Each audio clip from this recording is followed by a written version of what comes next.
J'aimerais vous parler aujourd'hui des grands dangers de perdre l'énergie par la masturbation. Aujourd'hui, la masturbation est un facteur, est une maladie qui est en train de ravager même l'Église, qui est en train de frapper, que ce soit les jeunes, que ce soit les vieux, que ce soit les célibataires, voire même les mariés. Et vous allez voir que quand vous lisez l'histoire de toutes les religions, aucune religion n'autorise et ne permet la masturbation. Que ce soit chez les bouddhistes, que ce soit chez les musulmans, chez les catholiques, la plupart des religions que nous connaissons et qui sont connues sont contre la masturbation. Parce que la masturbation, c'est en fait pécher contre son propre corps, pécher contre sa propre vie. Et dans chaque être humain, l'être que le Seigneur a créé dans l'homme, il y a l'énergie. Il y a l'énergie, que ce soit dans une femme, que ce soit dans un homme. Et cette énergie permet à cet homme de réfléchir, de se concentrer. Parfois, dans d'autres religions ou dans d'autres sphères spirituelles, il y a des gens qui utilisent cette énergie pour sortir de leur corps. Et vous allez voir que la pureté est la voie la plus exigée dans toute la spiritualité.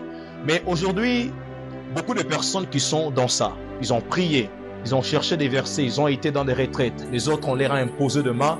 Et de plus en plus, les gens prient, de plus en plus, il y a ces problèmes qui persistent. Mais aujourd'hui, je vais d'abord vous parler de quelques dangers spirituels par rapport à la masturbation. Et je vais vous donner une ligne à suivre, qui sera une porte de sortie.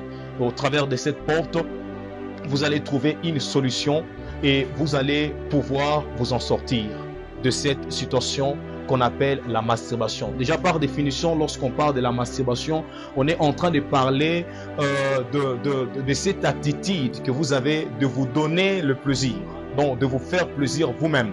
Et plus vous devenez addictif, plus vous devenez accro, vous aurez des fois du mal. Parce que le premier danger, ça sera le problème de l'insatisfaction.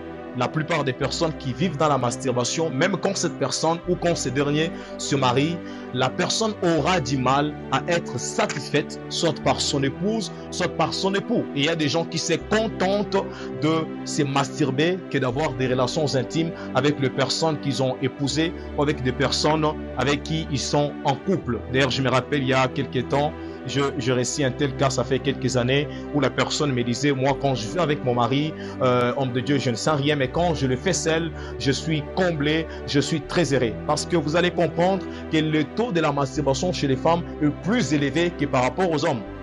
Et chaque fois que vous le faites, il y a une énergie que vous êtes en train de perdre. Ça, c'est le deuxième danger. C'est que l'énergie que vous perdez, les gens très souvent qui sont dans la masturbation ont du mal à se concentrer sur les choses qui sont importantes, des choses essentielles.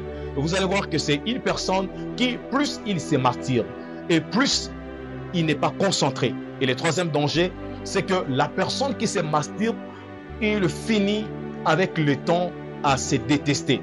Ce sont des personnes qui détestent leur personne, qui détestent leur propre vie. Pourquoi? Parce que la masturbation vous rend sale. Écoutez ce que la Bible dit dans le livre de Proverbes, le chapitre 16, le verset 30. Celui qui ferme les yeux pour se livrer à des pensées perverses, celui qui se mord les lèvres a déjà consommé le mal. Parce qu'il n'y a pas de masturbation sans des pensées perverses. Là où il y a la masturbation, c'est-à-dire là, il y a les mauvaises pensées. Et comment y remédier? Comment surmonter la masturbation? Ce n'est pas d'abord par de prière, parce que j'ai connu beaucoup de personnes qui sont dans la masturbation, qui sont des hommes et des femmes de prière, qui ont tellement prié et qui ont tellement prié. Il est écrit, vous connaîtrez la vérité et la vérité vous affranchira. Il y a dans certains cas, dans beaucoup de situations et dans beaucoup de problèmes de délivrance, la seule chose qui peut te libérer, c'est la vérité. Lorsque vous comprenez ce que la masturbation